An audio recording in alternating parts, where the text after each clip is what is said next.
we've talked a lot about this in between media this season. There's going to be curveballs coming your way. Hate's a strong word.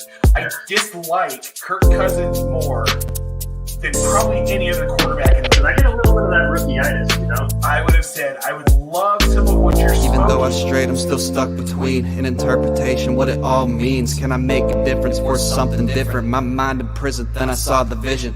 Played the field, it's no competition. Found success through the repetition. If it's impossible, stick to the mission. I'm just cruising through on my way to get it. I found myself somewhere in between. Yeah, I found myself somewhere in between. Found myself somewhere in between. Yeah, I found myself somewhere in between. The In Between Fantasy Football Podcast. So one thing that really sets us apart here is we're not afraid to talk about other things that maybe aren't super fantasy related. Do what you can to become a better person, to become a better human. All right, and welcome into another episode of the In Between Fantasy Football Podcast. It's August 25th, guys. Cannot believe it's already August 25th. We're less than 2 weeks away from the fantasy football season, the NFL regular season, about to kick off just here really soon. Thanks for tuning in to another episode. This is the In Between Fantasy Football Podcast. You guys know us. We're going to combine some feel-good life advice as well as some fantasy football advice for you. I'm Seth Woolcock. You can find me on the Twitter bird at between_SethFF. You know my right-hand man, Nate Polvo, always out there on the bird at JanateJackFF. And our boy Scott Rainier at MunderDifflinFF. Scott, Nate, how you guys doing tonight? I'm doing great, man. Happy to be here, sporting my new Cordell Stewart jersey. Go Cordell Stewart, probably one of my favorite players of all time. And shout out Herms for getting this for me. It was very, very, very, very awesome of him. Dope. Yeah, that's a sick jersey. Dude, I've been looking for one of these forever. So I'm sure. I'm good, man. I'm excited. I'm just excited for the season to start. It feels like it's been a long off season. I mean, it's my first off season here, but I just want to see what actually starts to happen. Yeah. Yep. All the speculation we've been doing for months. So yeah, it's exciting. Yeah. Back here in State College, boys. School's back in session. Campus is buzzing. Weather beginning to break a little bit in Pennsylvania as well. And sweet football right around the corner, guys. We're this close to football. Today's episode is going to be a very special one. We're going to have special guests bringing on, learn a little bit more about them and their brand. But also we're going to break down some of this latest injury news, some of the trade news going on. Sony Michel today gets traded to the Rams. That was exciting. Travis Etienne, not so exciting, goes down to a season-ending injury. We're going to break all this down, what it means for your redrafts coming up here in the next couple of weeks, or if you already drafted as well. Guys, it's been a crazy busy time here in between media. Nate, we just got back from the Fantasy Football Expo. Also just put out our draft guide as well. We'll put a lot of time into this draft guide. Scott, you and I, and our guy Dave Fantasy, we put in some projections, which have already changed quite a bit. Yep.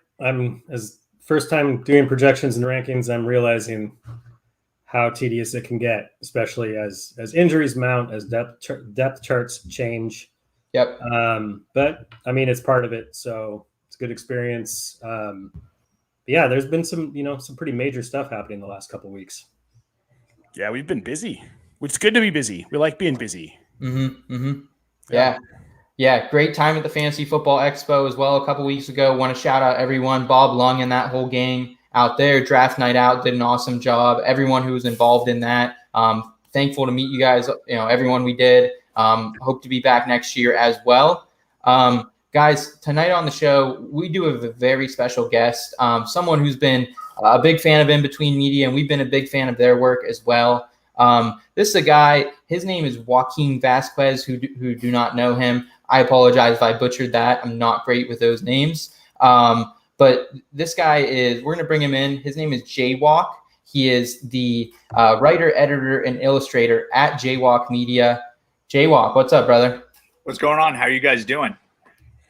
Great, man. Happy to have you. Thanks for coming on with us. I get to personally say thank you because I was on a flight to Vegas for my home league draft, and I see just a tweet like, get our draft package. And I'm like, oh crap, I don't have time to like enter my information and stuff. So I just like commented, and I was like, hey, can I just, Venmo you guys $10 or something like that. I ended up getting the package, and right before my draft, I had an hour, and I looked through all your guys' stuff, and there's some stuff I agreed with, some stuff I didn't agree with, but like it definitely gave me a good backbone and like good place to like look at where my rankings were and where you guys were at. I took Nate's advice, and I definitely took Williams from Denver, which as a Raiders fan pains me, but that kid has some balance and footwork that is absolutely amazing. He has patience behind blocking. I mean, he is the full package, and I think he has the opportunity to. And with Teddy there, sky's the limit, in my opinion. Absolutely. And what we've seen from him so far this preseason, I'm really pleased. I think that he's going to be everything that we hoped, maybe even a little bit more. I don't know how much we see of Melvin Gordon this season, honestly. Yeah, Williams, to me, he feels like that guy every year where you can't really rank him any higher, but you know he's going to be way more valuable after a few weeks. You just know it. This time next year, he'll be ranked, barring any kind of injury, he'll be ranked much higher than where he is now. Yep. Excited for you, Nate. I remember your reaction during the draft when that selection was made. You were a lot of LFGs and fire emojis.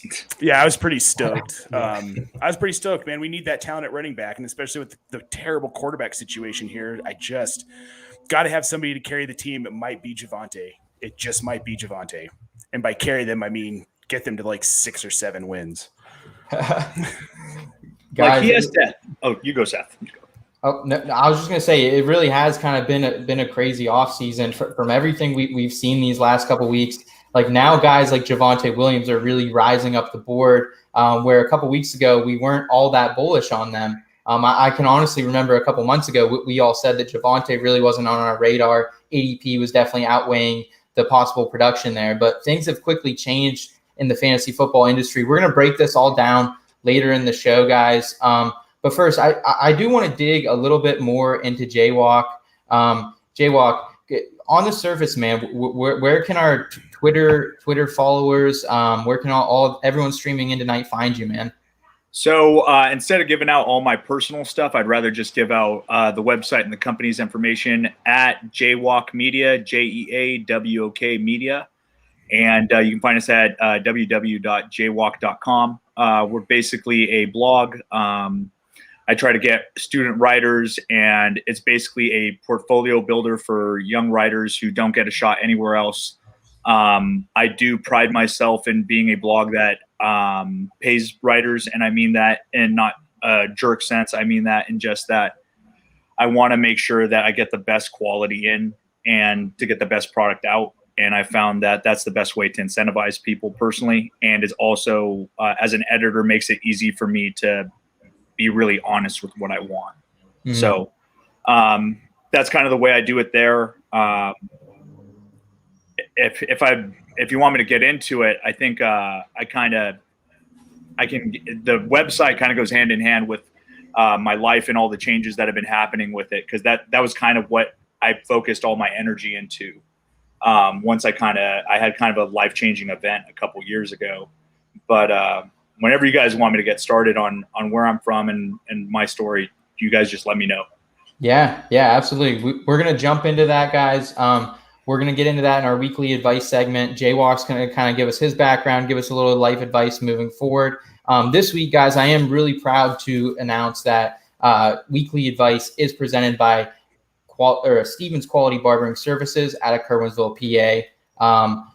Guys, I've been going to Stevens Quality Barbering Services now for almost 6+ years. This is my guy, Noah. He has been lining me up, lining hundreds of other people up in the Clearfield, Center County area, wherever you guys are from, in Western Central PA. Make sure you check him out over there. He's going to get the job done. You're going to have a quality conversation with him, and you're going to have a quality experience. If you want to book an appointment, we're going to throw that back up there. Go to stevensquality.genbook.com, book an appointment. Again, quality haircut, quality conversation, and a quality experience over there at Stevens Quality Barbering Service. And I can attest that Seth's hair looks amazing in person. I was super impressed with that haircut, man. Better in person for sure. Absolutely. Absolutely. All right, guys, let's head into some weekly advice.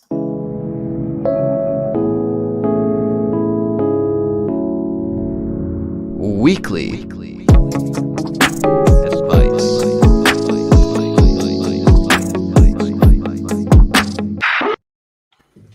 All right, Jaywalk. So to catch up our listeners right now, we know a little bit about you. We know you're the owner of Jaywalk Media. We also know that you're from the California area, had a life-changing event 2 years ago. So I'm just going to hands off, man, hand you the floor, bro. Cool. Tell us what's up, man. Tell us a little bit about yourself, because I feel like our audience can definitely take something away from this story. Oh, for sure. So I think I got to start 10 years ago. My life was a lot different, and I had so basically my dad died from a freakish event that was unforeseeable. He had an infection in his blood, and he took a flight to Portland, and his blood oxidized, went into his liver, created an infection in his liver that went to his kidneys. He died 3 days later. It was really tough because I saw him die right in front of me, and it scarred me pretty bad. So I'm in college at San Diego State, and I'm playing rugby at the time. And what I did to cope with my grief was that I just made myself super busy. I worked as a chef at a restaurant. I was actually the chef de jour at the time, and I got to a pretty high point. I was getting paid very well. I was also playing rugby at San Diego State. I'd walked on the team and made the team just because I was so angry with my situation. I was so angry with reality. I was angry at God, like how I had been cursed this way, how my life had turned out this way. So basically, I was knocking heads for 3 years, and the concussions, the broken ribs, torn triceps, broken fingers kind of added up, and I had to get retired. So when I retired from rugby, I was still part of the scene, and I just became part of the party scene. And I would go to all the parties in college my senior year, and since my season was over, I just kept pouring into that. So I graduate from college, and it's basically this big life event that my dad isn't there for. And that's kind of when my life spiraled out of control, because then I lost purpose. My whole life was to make my dad proud, and that one thing that I was missing kind of like gave me tunnel vision from like all the beautiful family I have, all the love I have for my friends and all that stuff. So I kind of basically started stuffing it down with booze, and I got a really bad cocaine addiction. I don't want to get into too much specifics, but around $400 a week. And when you're in the corporate world, I work in finance as an analyst and basically a corporate accountant. And it's a really hard grind. They whip you pretty hard, and you do that for a couple years. You kind of don't know what the heck you're doing with your life. So I get to the point to where I'm drinking insane amounts. I'm doing a ton of drugs, and I'm in so much pain that I just want to figure out a way to end it. And the only way I can end it is by killing myself. So I call my health insurance. I'm like, hey, I had a life insurance out that my mom would get, and I thought that I was such a fuck up that the only way that I could make up for my entire life was that my mom would get $100,000 if I died. And I said, what has to happen for that to go through? And they said, well, it has to be accidental, unforeseeable event. So okay, cool. I'm going to overdose. So one weekend I'm on a bender, and I call out sick from work on Monday. I'd been calling out sick a lot from my office, and the drug test was coming. And I said, you know what? Fuck losing this job. Why don't I just do it now? I chug a bottle of Jack Daniels. I finish off like a couple grams of Coke, like within 20 minutes. And then I take a Xanax bar and I fall asleep. And thank God I woke up, and I called the suicide help hotline right after when I woke up, about 5 minutes later. And yeah, my story's dark. It's disgusting. It's scary, and probably makes you very uncomfortable.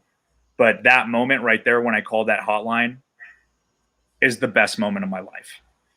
Because from that moment right there, it was all a bounce back. So I end up going to rehab. I go to outpatient rehab. I kick the drugs. And then I realized I keep relapsing on drugs every time I drink. So then within the year, I drank about 5 times. And then I finally gave it a quit. I gave it quits and I stopped drinking. Then I stopped doing drugs. Then I'm still so pissed at the world. I'm still so angry. I'm still have all this violence behind me. I'm like, what the heck am I mad about? And I have all these feelings coming back, and I'm realizing that I never got over my dad's death. I never got over all these deaths in my life. I have a friend, one of my best friends growing up was killed by the police in Fresno. I have a lot of, my family has a lot of history with organized crime. So I have a lot of cousins my age that were murdered. And like, not as a pity party, but just like, as a child, it'll really scar you and you really don't feel safe. And like, it's really tough to grow up and like have a fruitful childhood when you kind of have to watch your back a little bit.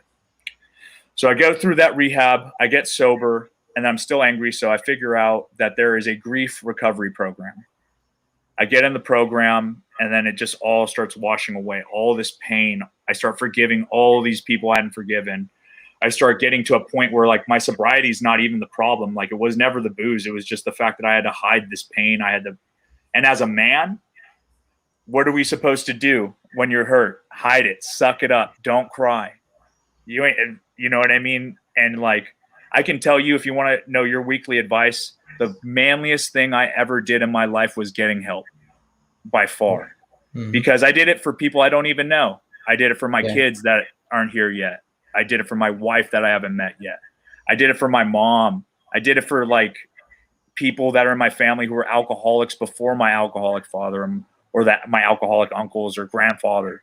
It's like, this is some like deep stuff that has been hurt. Like I'm Native American. So I'm Native American and Hispanic. So like that whole alcohol thing, like it rubs me a little wrong, just because it has a history of really hurting people that look like me. But when I got sober, I started the website, and when I was drinking, I was always this, I'm going to do this, that, the other. I'm going to, start writing. I'm going to start writing movies, scripts. I'm going to do this, that. And then it was never anything. Then I was like, I have all this time that I'm not going out to bars. I'm not going to try to be a bar fly, do this, that. So I'm going to start writing more, because I used to write short stories, poetry. And like, I write like a freak. I write all the time. I journal and stuff. So I start focusing everything into that website. And then, one thing after the other, I start having like pieces go into other websites, and I become part of the fantasy football community last year. And I started writing for fantasy, and, football was always an escape for me, because like I'm the sober guy in our group, and like I'm kind of the clean cut guy, but I'm the meanest when it comes to fantasy. If your player gets hurt, you're getting a skull emoji from me. Just like, sorry, like already. Yeah. My friend had Etienne, and he called me a really bad word in our group chat. And then Etienne got hurt, and I sent him like, your team sucks. I hope you get last, blah, blah, blah. But on terms of life advice, I can tell you right now, I'm the happiest I've ever been. Like every day is like such a blessing. Like, I do all these fun things, and like the things that's crazy about not drinking is like, I'm having more fun than I've ever had. I'm partying harder than all my friends. They're all passing out at like 1 or 2. I'm still out at like 3, 4 gambling, having fun, at the casino. And like, I can definitely attest that like, when it comes to grief and losing someone, there's a physical pain. There's an emotional pain, because it hits you in an existential place, because you have to face your own mortality in the face. When I saw my dad's tombstone, it read Joaquin Vasquez on there, and it scared the dog shit out of me. So I ran for like a decade, and now I finally got caught up, and now I'm not a little boy anymore. I don't have Peter Pan syndrome anymore. I face my fear. If I have an issue, I tackle it. You know what I mean? And it's just being like a real man about things. You know what I mean? Not having to like pull punches, being honest all the time. So like my character speaks for itself. My reputation speaks for itself. I really don't have any bad people in my life. I had to cut some bad people out. from my old life, and that was tough, but you grow, and you know what I mean? That's just part of life. You got to just kind of ride the waves and go with it. But if you guys have any questions, I'm here for it. Yeah. I want to pass the mic over to Scott. Scott, I feel like you have a pretty relatable story to this. Yeah. Well, thanks for sharing all that first. I have a similar story, and 5 years ago, if you would have told me I'd be including it in columns I write that go out to Twitter and talking about it on podcasts, I would have thought you were crazy. But no, I have a very similar story. I'm fortunate enough that it wasn't started with a death of a parent. But I haven't had a sip of alcohol since 2007. So I gave up the alcohol quite a while ago. Yeah, I mean, it was the same kind of deal. It was absolutely and utterly necessary for me.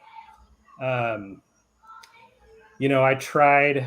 So I've been clean because I'm an addict. All of it.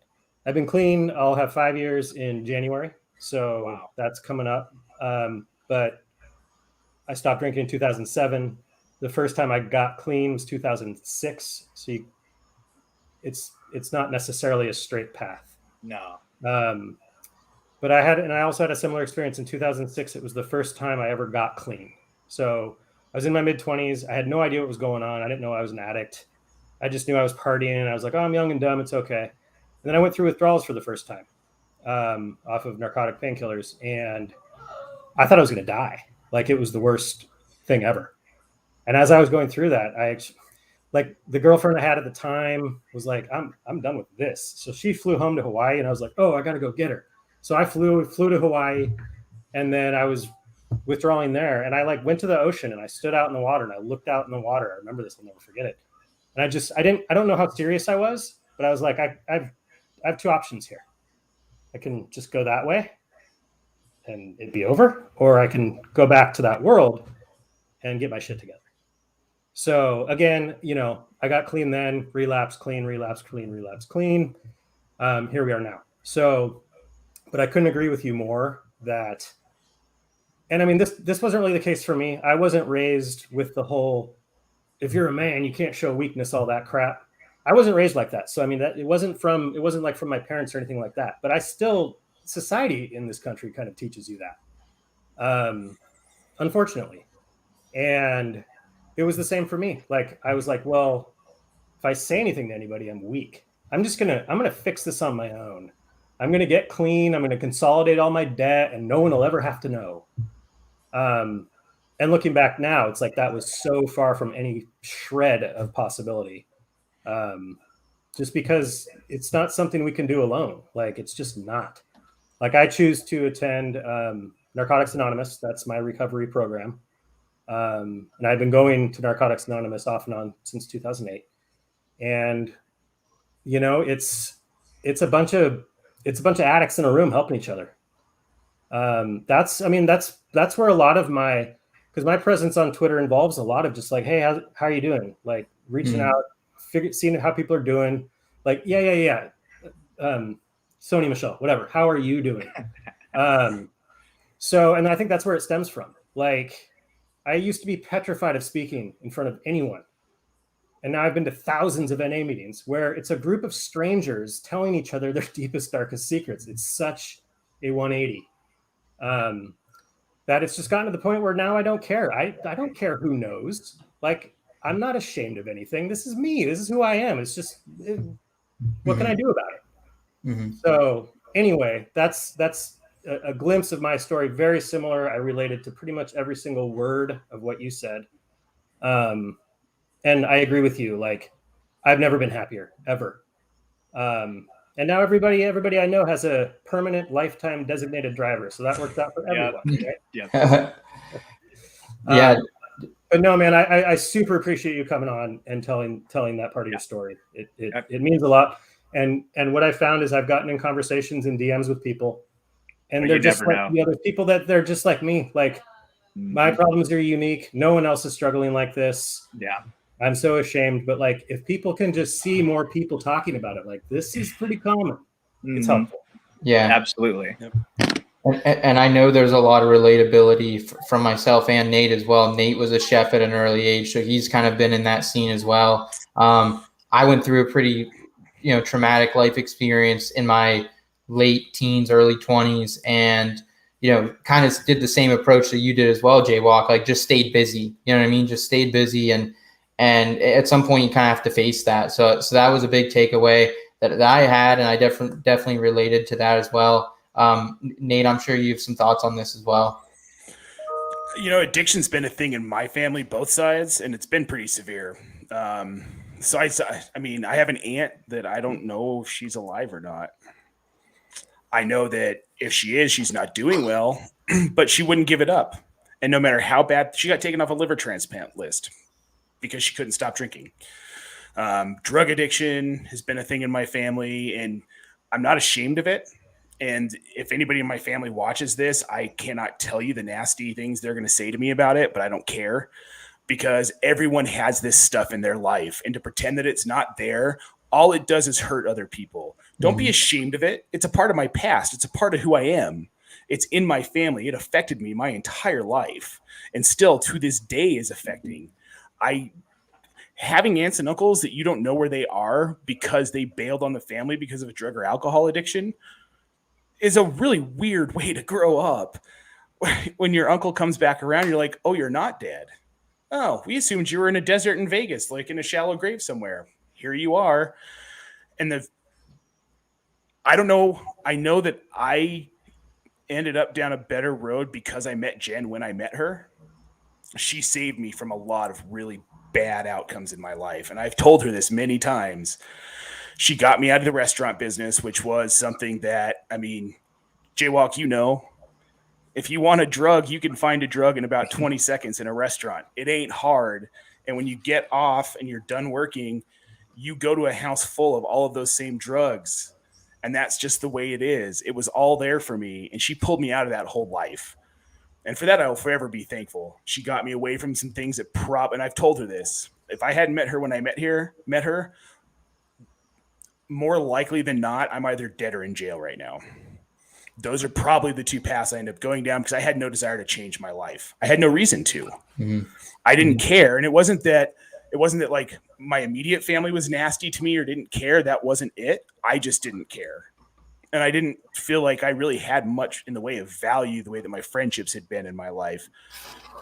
So I just was going to party until I was dead or in jail, I guess. I mean, that's kind of the way it went. And she got to me before it got bad. But I hear you, man. I hear you. And I'm so glad that you came on tonight and that we're talking about this and having this conversation. I think it's a really important conversation to have, even in this space where we're all focused on fantasy football, but we're real people. That's why we do what we do here with In Between Media and why I love doing it so much, because we get to have these conversations. And I hope that anyone who listens to this, whether it's tonight or on the recorded on Friday, maybe catches it in a rewatch on Periscope or YouTube, it's okay to get help. You can get therapy. You can go see someone. You can talk to your friends about it. And you know what? If you talk to your friends about something like this and they bag on you, then they're not actually your friends. Yeah, it's a really quick way to learn who is your actual friends and not. Nate and Scott, do you guys have kids? Yes. Seth, I know you're only in the dating period. Yeah, I've got two daughters.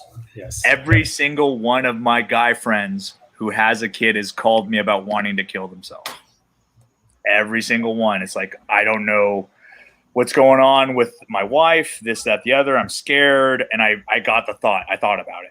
Should I talk? I wanted to bring it up to you because I had the one thought. And most people have thought about it one time, but it's such taboo, you know what I mean? That like it's just like what, like we were saying earlier, you're weak or you have mental illness. Because, like, I'll tell you one thing, as someone who had to get sober and I went through rough withdrawals, hearing voices, paranoia, crazy shit, hallucinations. It really sucks when your friends think you're crazy. It really sucks, especially as me. I consider myself an intellectual. I read a lot, I enjoy writing. You know, I paint and stuff. Like, I don't like someone thinking I'm an idiot. You know, so that's tough with the stigmas with mental health and stuff like that too. You know what I mean? Because I come from a family where like that stuff just got unchecked. Like I have like paranoid schizophrenia, rough addiction, rough depression, anxiety, you know what I mean? All over the place. And like, Nate, I feel you on that. When you grow up in that and like, you just have to like hear some harsh truth as like a 12 to 8-year-old or something like that. And you're like, how do I explain this? Or like, none of my friends have any experiences like this. You feel just kind of alienated, you know? Oh yeah. Very alone. And then and my family was very against the idea of therapy when I was a kid. So I never dealt with it. I never dealt with it. And I had some crazy, strange situations and weird things with family that were, I should have been in therapy when I was like 10. Yeah. And that's the reality of it. And I'm glad that we can have these conversations. And hopefully somebody listens to this and is like, you know what? I am going to go get help. I'm going to go talk to somebody. And it doesn't even have to be serious. Mm-hmm. Yeah.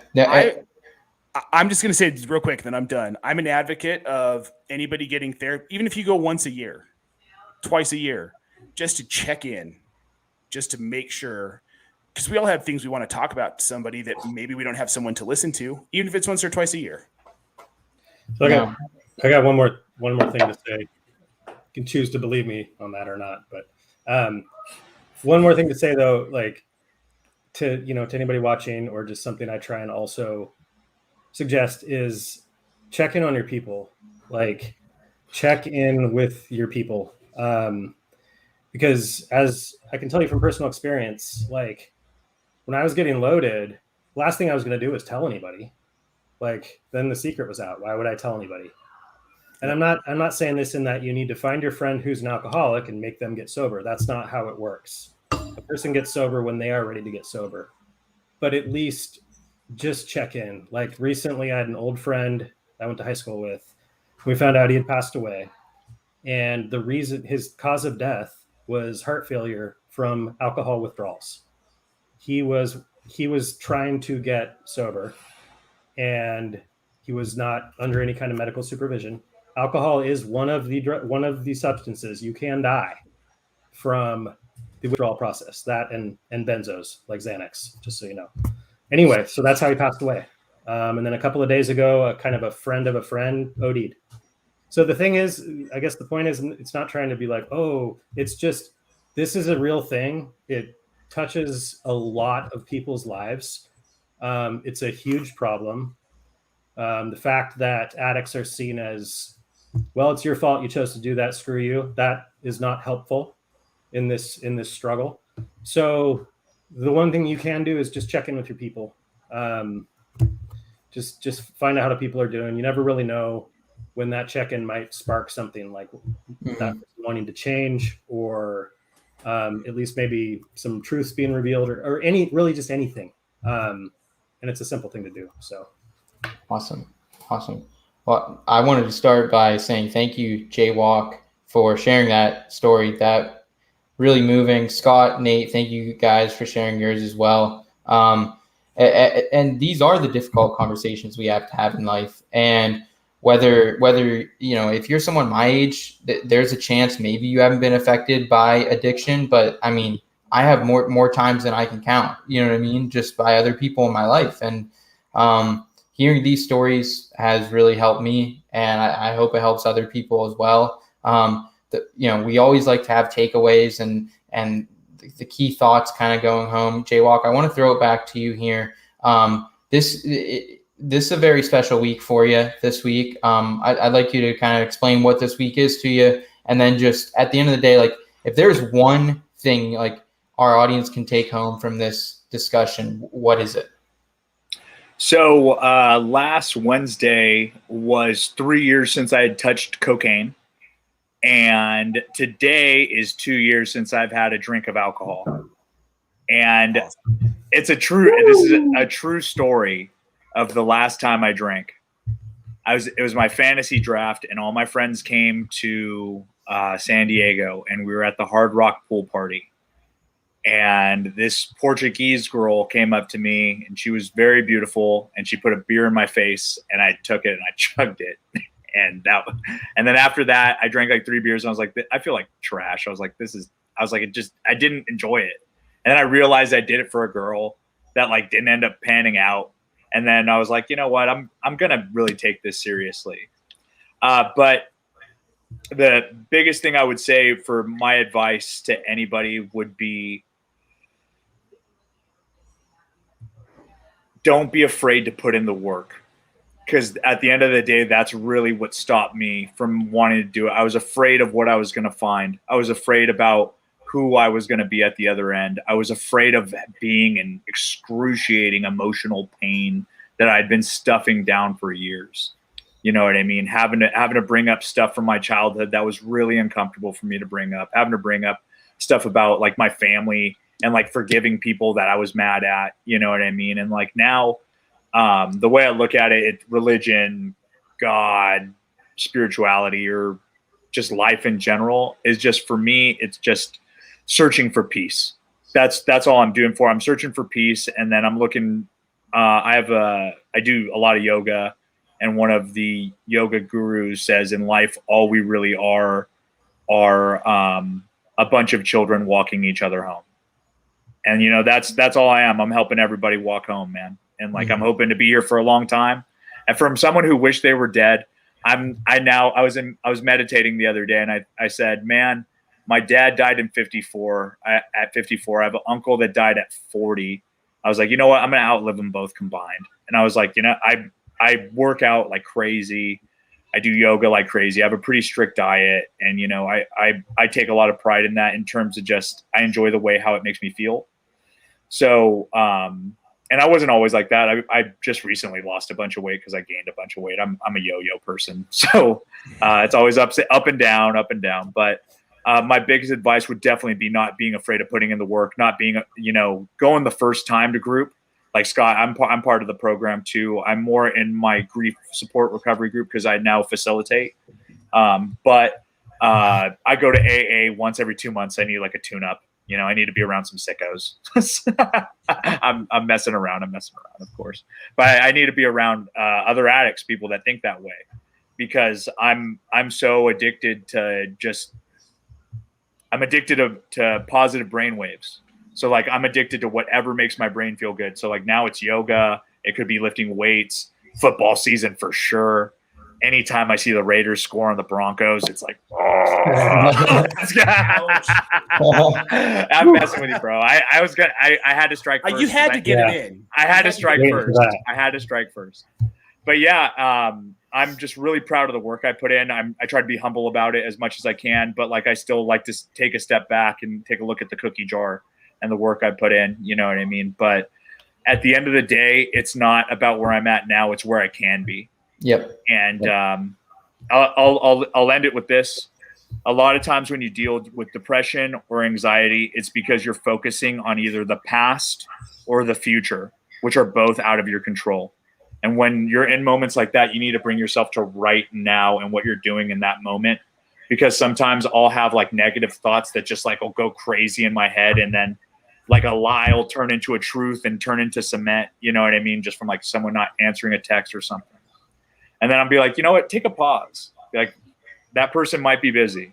Your thoughts are kind of getting out of control here, buddy. Like, you started here and now you're getting here. You know what I mean?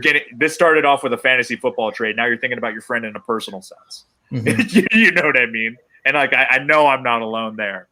So, but yeah, it definitely just being open to the help. And when it comes to like being present and not worrying too much about the future, or worrying about stuff that you can't change, you know? Yeah. Jaywalk, I appreciate your story, man. We like to call it keeping it in between here at In Between Media. But thank you so much for that. Guys, we are going to talk about some fantasy football tonight as well. Been a lot of crazy stuff happening all over the league. Just these last 2 weeks, 3 weeks of training camp, preseason action is among us. Guys, we're going to get into headline hijinks. This week, Headline Hijinks is presented by Underdog Fantasy. Super thankful to be working with them. Nate, take it away here, man.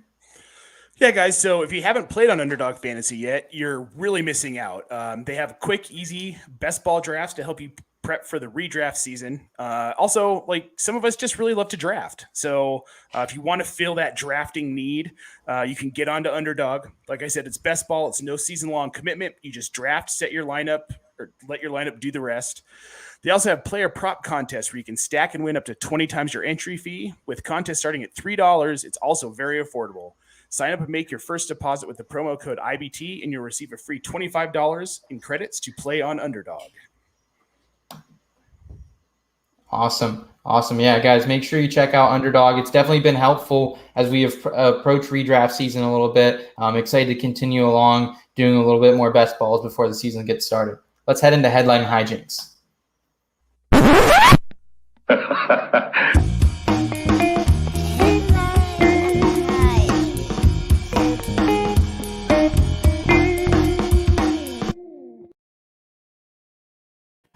Okay, guys. It has been nothing but trouble, nothing but twists and turns, like in life, in the fantasy football scene the last couple weeks.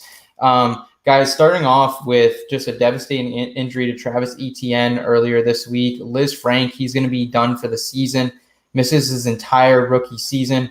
Super, like from an NFL perspective and a personal perspective, just disappointing. Great kid, great story. Reconnecting with Trevor Lawrence down there in Jacksonville with Urban Meyer, you knew it was going to be special. We'll see what happens here in 2022. Looking forward to that. Scott, do you have a headline for the Travis Etienne injury? Scott, you're muted, Scott. Dang it. Almost made it through the year without that. Anyway, I do have a headline. I may have phoned it in. You be the judge. It's very straightforward and simple. Travis Etienne, damn it. Yep. Straightforward and That's beautiful. I love it. No, this injury is terrible. It sucks. I remember when I first saw that he had been injured, and they're like, it's a foot injury. I was like, oh, please just don't be the foot injury. It's just it's bad on all fronts. There's been this back and forth on Twitter arguing about Robinson versus Etienne. Forget all that for a second. We were all very excited to see Etienne play. We were all very excited to see what he was going to do in this league. At least I was. Regardless of what actually played out, he was an exciting player, and we love exciting, explosive rookie running backs, don't we?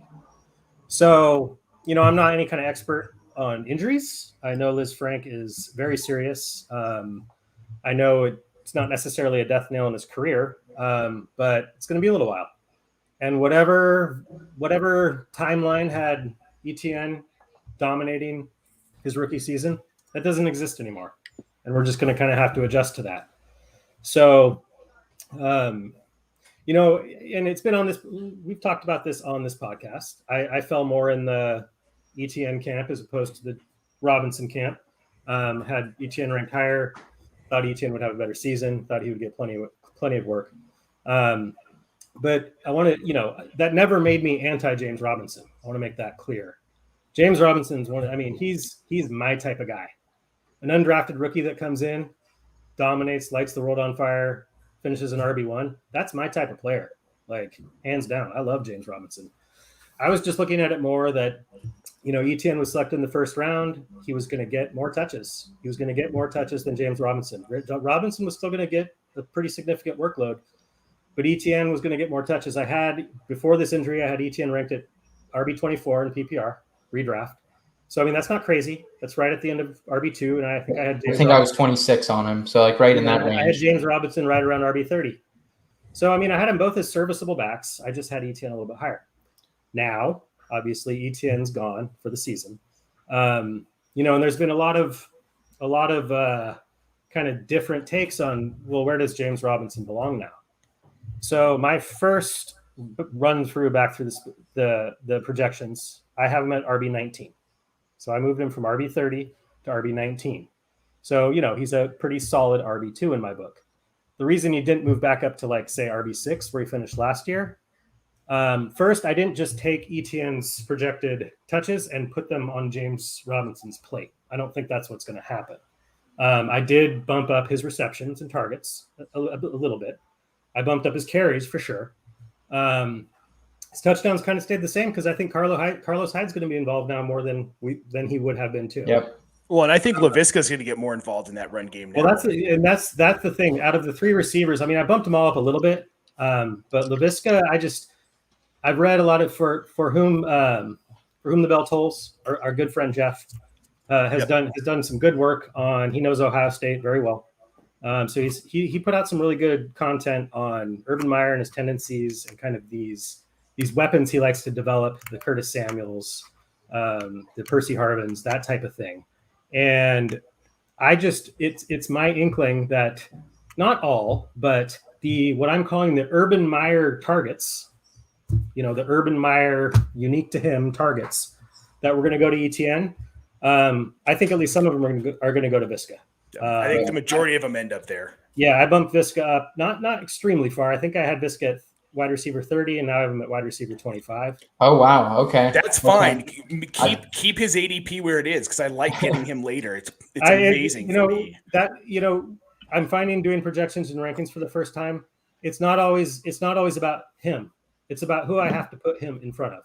Right. You know what I mean? That's where I have who I have in that range. It's just really hard for me to put him in front of them. So, but yeah. I think he's got that ceiling for sure.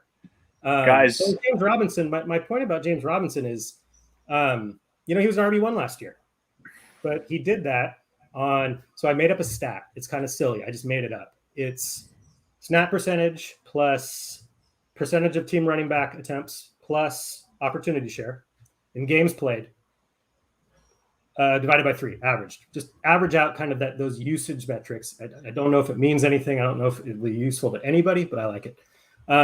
He has the highest, I'm calling it give me the rock score, GMTR score, give me the rock. It was the highest last year by far. And it's the highest since Christian McCaffrey in 2019. So that's where I see last year, as far as a usage standpoint, was James Robinson's and really anyone's absolute ceiling as far as the amount of touches they got as the running back on their team. So I am not knocking his talent. I just don't see any world where he gets that same kind of usage this year.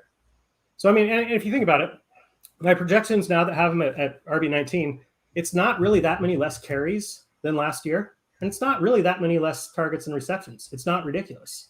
But there's other factors involved. Saquon and CMC are now here again. So there's 2 more people that are ahead of him that weren't there last year. And once you get into the RB teens, it really, like a touchdown or 2, really the projections are close. If I throw 2 of those touchdowns I have for Hyde over to James Robinson, all of a sudden now he's probably 11. So it's kind of a fluid thing with these rankings. But I'm not going crazy and bumping him up to RB1, but I'm also not ignoring the fact that he is going to be much more valuable than he was before Etienne got hurt. All right. I think that's fair. Yeah, absolutely. Guys, in other news too, we have a couple quarterback battles that have been decided. Nate, obviously you're probably pretty excited. Denver made the right move, realistically, probably going with Teddy Bridgewater. And also the Saints QB situation still up for grabs, but it looks like Jameis Winston, according to beat reporters, he's got a hold of that job. It looks like he might be the QB1 in New Orleans right now.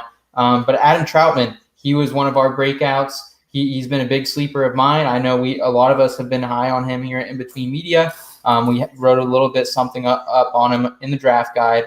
But he's down right now. We don't know his availability. Traquan Smith's banged up already. It's just kind of a mess for New Orleans here. Kind of all the way around. Latavius Murray all of a sudden is a 3rd-string running back. Jaywalk, do you have a headline here for the Saints QB situation and the skills positions going on in New Orleans? As of right now, I call it a 2-headed problem. I think in terms of fantasy, it's nothing you want. Mm-hmm. As of right now, because if Drew Brees was playing there last year and they were competing for a Super Bowl, competing to go far into the playoffs, they still had a Taysom Hill package. He played at least 15% of the game at quarterback every game. So I don't see a world where they both don't play. And the only reason I'm saying that is I personally felt Taysom was going to get the job because he took the job last year. And I think that when you have the leadership thing at quarterback, you kind of have to give it to the guy that the guys will follow. So, but Jameis lit it up. He had a crazy game. I mean, he played lights out. And, I think if we're going to go full IBT on this, I think Jameis Winston is a great example of someone who had all the skill in the world, but he didn't have the right team around him. Yep. And I think he had to grow up a lot in the last couple years because people forget Jameis Winston wasn't just one of the top quarterback prospects in high school in terms of football. He was one of the top baseball prospects in high school. Yes, and this kid has been the golden child. When he was at Florida State, I mean, I thought this guy was going to be the truth. And then he had that freakish Oregon game. And then the crab leg stuff came out. Yep. And then he got in trouble again. And then the Buccaneers said, go F yourself. We don't want you on our team anymore. We don't care if you throw 5,000 yards, 33 touchdowns. You still threw 30 picks and we missed the playoffs. So go somewhere else. And I think he had to take a look in the mirror.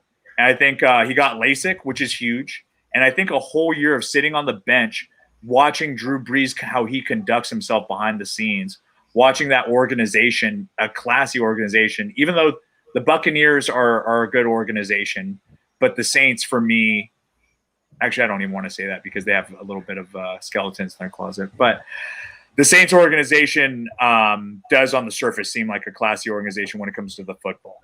Mm-hmm. So I think that Jameis is definitely in line to, you would have to put your faith in him to draft him. I think you could pick up them any round after 10 and redraft. In terms of dynasty, I really like Jameis in terms of a late round pick flyer because if he does come in and he does light it up like crazy, because his per yard attempts are insane. He loves to bomb the ball. He has the I don't want to be too brash on here, but he has a lot of courage. Let's just put it that way. He has a lot of courage, and he's willing to take risks. And I love that he's a gunslinger. He reminds me of Brett Favre so much that he's willing to just toss it up there, let the receiver go get it. And if we're going to talk about targets, who he's thrown to, I really want to talk about Callaway. He's enormous. I didn't even look up his measurements, but just – the freaking eye test, he made everyone else look so small. And he had 2 touchdowns. Jameis went 9 for 10. Well, I think it was like 150 for 2 touchdowns or something like that. And he balled. And Callaway just was schooling people. He looked amazing. And I think the other thing that worries me about that team is Michael Thomas, because you can get Michael Thomas on the cheap, but the problem is nobody knows when he's coming back. Nobody knows if his attitude is a problem right now, because last year, if you drafted Michael Thomas in the first round, you didn't make the playoffs, or else you had something. You unloaded him right away. Yeah. Or you unloaded him right away, or you got James Robinson last year, basically.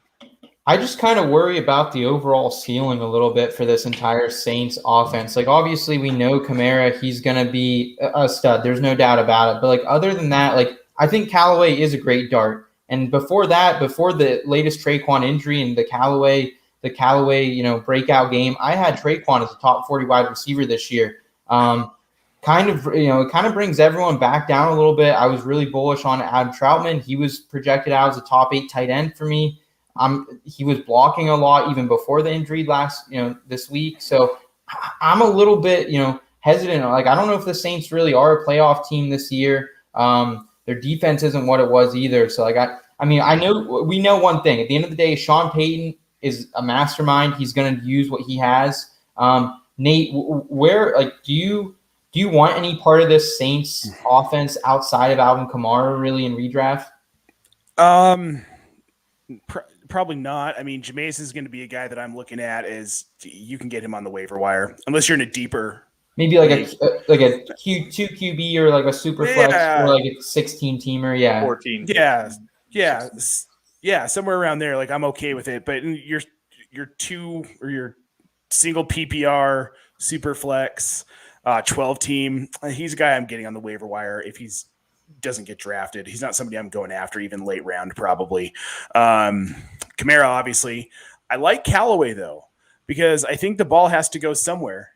And if it's Jameis Winston and he's a gunslinger and he loves to throw the rock, and I think Peyton's going to let him do it, the ball's got to go somewhere. It does. It's a lot of empty targets, man. And the other kicker for me is, I'm going to say it right now. I'm going to call it right now. Michael Thomas never suits up as a Saint ever again. I wouldn't be surprised. I agree with you. And they're trading him. If you're happy with an organization, you don't ghost the organization for 3 months after the team doctor tells you that your ankle's screwed up. Get a second opinion and then wait to have surgery for 2 months. Yeah, that was so bizarre. He has no desire to be in that locker room. He showed it last year. There's bad blood with the rest of the team. I mean, they're all calling him Slant Boy, and he's getting pissed off about it. Would you want to go back? I wouldn't want to go back. So, no, I think Michael Thomas is gone. So, I mean, initially I would have said Traquan Smith is going to be the guy to kind of take over some of that workload, but it's looking now like it's probably going to be Callaway. I mean, he passes the eye test, doesn't he? He just passes that eye. He's smooth. Big time. Yeah. So you go, Nate. Finish it. I'm done. So, I was going to say, I have one last thing I wanted to say about this headline that is going to dial it back to real football, because when fantasy, me and Nate, we were talking about this earlier. You have to go back to, like, what are the realistic outcomes? Because you can make projections that look at statistics, but, like, it really doesn't tell the whole story. You have to look at the per game stuff. So if I'm Sean Payton, I see the Packers week 1. The Packers come to New Orleans in week 1 on Sunday. No way in hell are they going to know who's starting that game in the slightest. Because if right now I gamble and bet on sports a lot, I would bet that the Packers beat their ass. Probably. In all seriousness. Yep. 100%. So if you're Sean Payton, you're I'm going to do the onside kick. I'm going to do other borderline chicken shit things to win. Playing 2 quarterbacks and not announcing starters is definitely within his wheelhouse to sneak out a game that's against a team that's better than his, for sure. Yep. And then you go, Scott. I was just going to say, after the Packers, they go to the Panthers, to the Patriots, and then they're finally back home against the Giants in the first game that I think they can win. Because I think the Panthers will smoke them. I think the Patriots will beat them. Like, in Foxborough. No easy road, for sure. Scott, I cut you off. Oh, no, that's cool. I cut you off first. So, that's the problem with these quarterbacks, though, is, we've been talking Taysom versus Jameis all offseason. But with their current offensive situation, like, to your point, I mean, even last year, even with Drew Brees, they still have these packages for Taysom Hill. And with the depleted weapons outside of Kamara and Callaway, really, they may get cute with that kind of thing and have Taysom in there for 30% of the snaps instead of 15. It's just it's never going to be as simple as, okay, player A was named the starter, so that's who you draft and that's who you want. I just don't think it's going to be that simple with the Saints this year, unfortunately. Yeah. I'm the same. Kamara, Callaway. I was pretty high on Troutman for a while this offseason, but I've faded just a little bit. Maybe for better or worse, I've just focused on the risk with 16 total targets in his career, to expect that to just all of a sudden hit because it's the Saints. It's just risky to me. So yeah, it's interesting. It'll be interesting watching the Saints post Drew Brees era. Yeah, it's a new time in New Orleans, guys. It's a new time at the In Between Fantasy Football podcast as well. We have a little more news for you today. Sony Michel, guys. Sony Michel, he's on the move, heading from what looked like the bottom of the barrel of the New England Patriots depth chart all the way out to Los Angeles to join Daryl Henderson, Xavier Jones, James Funk, and the boys over there in Los Angeles. Guys, my headline for Sony Michel getting traded for a 4th-round pick is Sony PlayStation Michel is going to get played. I had him before this. I had him for about 64 carries, not really topping more than 50, 60 fantasy points on the season. And I think that all changes now. Like, Daryl Henderson before this was already statted out to my RB24. I was a lot lower than the consensus on him. Just because of the health a little bit. I didn't project him for 17 games. I had him for closer to 14 or 15. Now with this, he's probably moving back a little bit. RB30. I'm going to say probably that range. Obviously, James Robinson gets a bump, possibly Damian Harris as well. But yeah, I think right now, like, Daryl Henderson probably isn't going to be on any of my teams. I think he's still going to be a little bit overdrafted. I see Sony Michel still like an RB4, a mid-range RB4. Like, I'm not going crazy after Sony Michel. Like, don't put him in the realm of Gus Edwards. Don't put him in the realm of whoever wins the number 2 job for the Saints even. I would prefer probably. Obviously, like Damian Harris in the New England side, he's getting a little bit of a bump. He's probably still going to be in that RB30-ish range as well for me. And obviously, Ramondre Stevenson, he's been lighting it up in preseason. And the one thing I do want to say to everyone listening tonight is, like, this preseason has been kind of weird. You're not even seeing second-string guys playing a lot of the time. People are being very cautious with their players, not playing a lot of, depth players at this point. So I'm not reading too much into Stevenson. I think he's still going to get a lot of carries. I think he'll have some goal line work. The bottom line here, though, is I think James White's really the value in PPR leagues. Before this, I had James White around RB36, the highest of the Patriots running backs. He's probably around that range. Maybe Damian Harris jumps him, but it's going to be right in that range. But he's a value at his ADP. But ultimately, outside of James White, if Cam Newton's the quarterback, I don't want any of these guys. But, I mean, Nate, we're seeing Mac Jones. He might have a stranglehold on the position. Finally. I told you. Okay. I told all of you. Okay, but it only took Cam Newton. Cam Newton's, anyone who's unfamiliar, he's been breaking. There wasn't a break in COVID protocols, but, like, there was a misunderstanding with the roles of him seeing an outside doctor, I believe, of the state. So, Nate, first, please share your excitement for Mac Jones. And then, Scott, I want to hear where you have Sony and Henderson after this. So, Mac Jones, so I'll preface this with, I have a buddy who is a diehard Alabama Crimson Tide fan. I hate Alabama because I lived with a bunch of dudes from LSU, and they got me really into LSU, so you can't like them both. So I don't like Bama. I generally don't like the players that come out of Bama. Mac Jones is different. My buddy told me, he says, look, he watches, I think he has the NFL Game Day package or whatever. So he literally watches college football all day on Saturday between all the different games. He says, Mac Jones is the most pro-ready quarterback in this class, ahead of Trevor Lawrence, ahead of Trey Lance, ahead of Justin Fields. He's more pro-ready than any of those 3 guys. I wanted him in San Francisco because how much better would that offense be with a guy like Mac Jones? 77% completion percentage in college. He threw 40 touchdowns in 12 games. Now, granted, this is Bama in the SEC, but it's not a weak conference. They always come out on top somehow because Saban and Magic and stuff, but Mac Jones fits that offense. He's not a mobile guy, but he can move, but he's efficient. He spreads the ball out well, and that's exactly what Bill Belichick and Josh McDaniels are looking for. That's why Tom Brady was so successful in that system. Mm-hmm. Tom Brady isn't the GOAT if he ends up somewhere else in that 99 draft. His career path does not have the same arc. Mac Jones is that kind of efficient quarterback. And with Cam out, Ramondre Stevenson is going to get a ton of goal line work. We're going to see Jonnu Smith flourish. We're going to see if. It's not really an if at this point. I think we've seen the end of You're hearing B report. I'm not taking anything, dude. Bill Belichick is a wild card, man. He is a different cat. I'm not. He is. It's true. So Mike Fiella on a show I was on with him last night made a really good point. Why would you pay Cam? They can get rid of him. They paid him his salary last season. This season, his contract is all based on performance and game bonuses. So if they release him, they're not paying him. You've got Mac Jones, who's already shown he can run that offense. Why would you pay Cam Newton when you don't have to? When you've already got your quarterback of the future on the roster? Because your third string's Jarrett Stidham, though, who's hurt. But Brian Hoyer's your second. He's been in that offense before.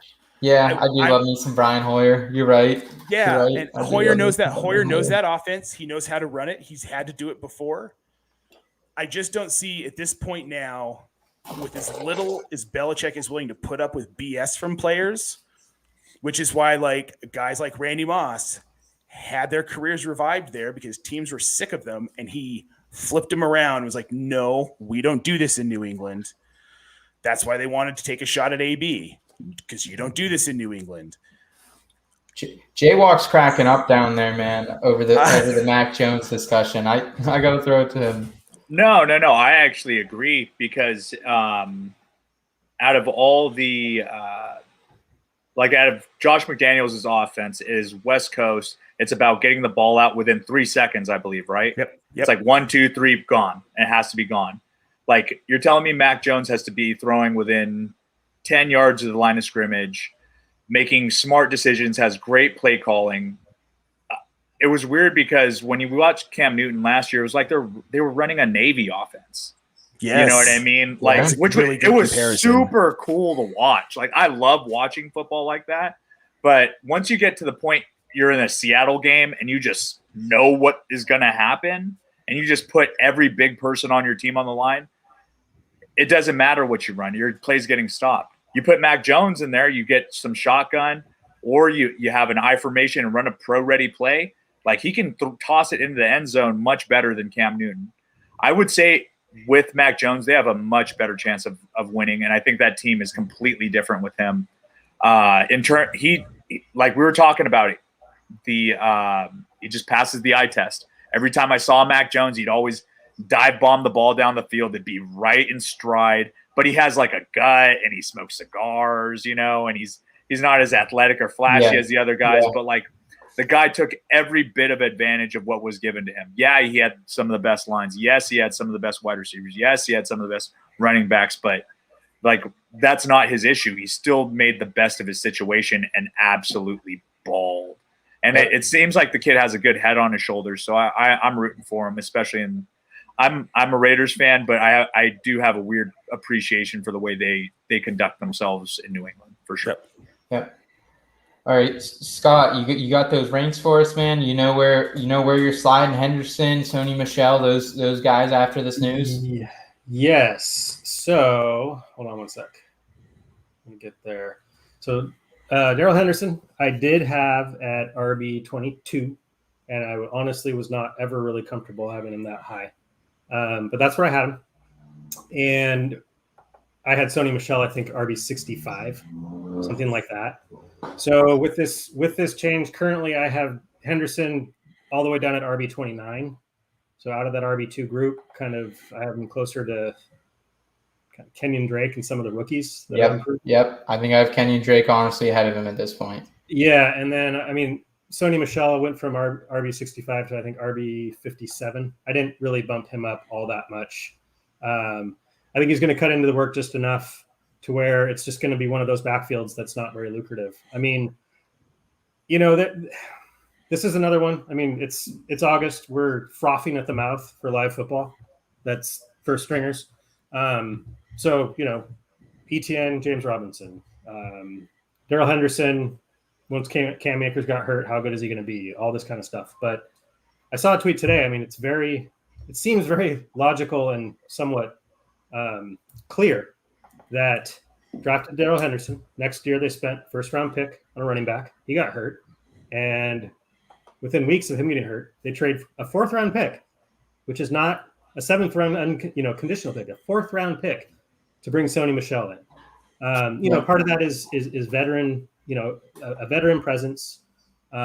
He's been with a good organization. His knees, who knows if they're officially shot or not. He looked pretty decent his rookie year, Sony Michel, But it's just kind of one of those things. It's the writing is kind of on the wall. I don't think they want Daryl Henderson to be any kind of a bell cow.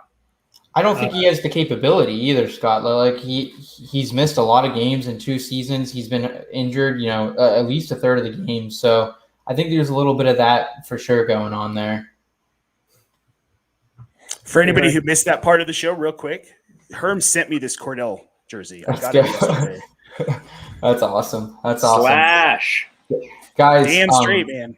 Some amazing discussion tonight about life, about fantasy football. I cannot thank Jaywalk enough for gracing us with his presence, his story, his advice today. I took a lot home. I'm going to remember to not be afraid to put in the work. Whatever that is in life, whether it's fantasy football content or whether it's just figuring out who you are and looking yourself in the mirror and dealing with some of those scary parts of life.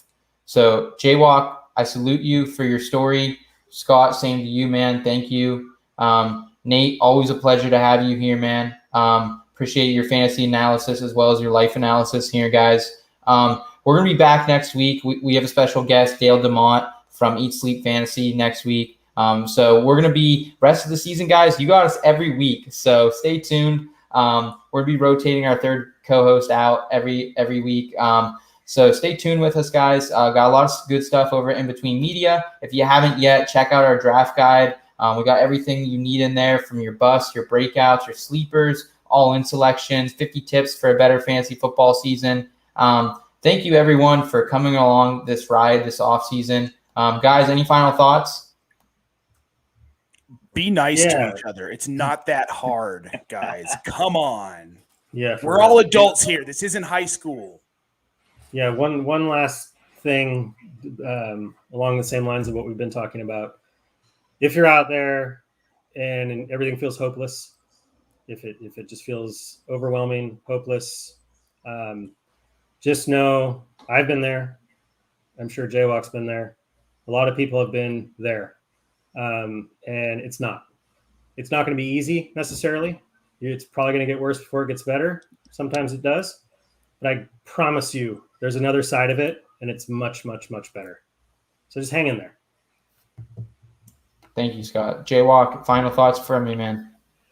So I definitely want to promote my website, jaywalk.com, JEAWOK.com. We are, as of right now, a weekend magazine. We cover pop culture, sports, lifestyle, and politics. So we kind of have our mixed bag. Feel free to reach out to us. And it was an absolute pleasure meeting you guys finally in person. These Twitter interactions finally turned into something concrete. And to anybody who wants to write in the fantasy space, I would just say make sure that you conduct yourself professionally. And that, as someone that tweets a lot of stupid stuff, I get I'm not the person to be giving that advice, but people notice, and that's all I'll say. People definitely notice, and little stuff makes a big difference, especially if you say something that's a little, if it reflects poorly on you, But other than that, I want to just be positive and thank you guys for having me on. If you guys ever need an article, I'm a grimy writer and I love to grind out words. So let me know if I can ever have the pleasure of being on IBT. I would absolutely love to be on. Appreciate it, bro. Yeah, appreciate it. We'll definitely be collaborating down the road. Cool. Guys, final thoughts. Anything that we talked about today, whether it's fantasy football, life, anything you guys are going through, feel free to reach out to us. You can DM our main show's Twitter account. You guys can find us at our Twitter handles below. We're not perfect. We're all going through this ride together, but we're going to be here along the way with you. We'll be back next week on another episode, bring you some more feel-good life advice, as well as some fantasy football advice as well. Until then, guys, keep it in between. The In Between Fantasy Football Podcast. So one thing that really sets us apart here is we're not afraid to talk about other things that maybe aren't super fantasy related.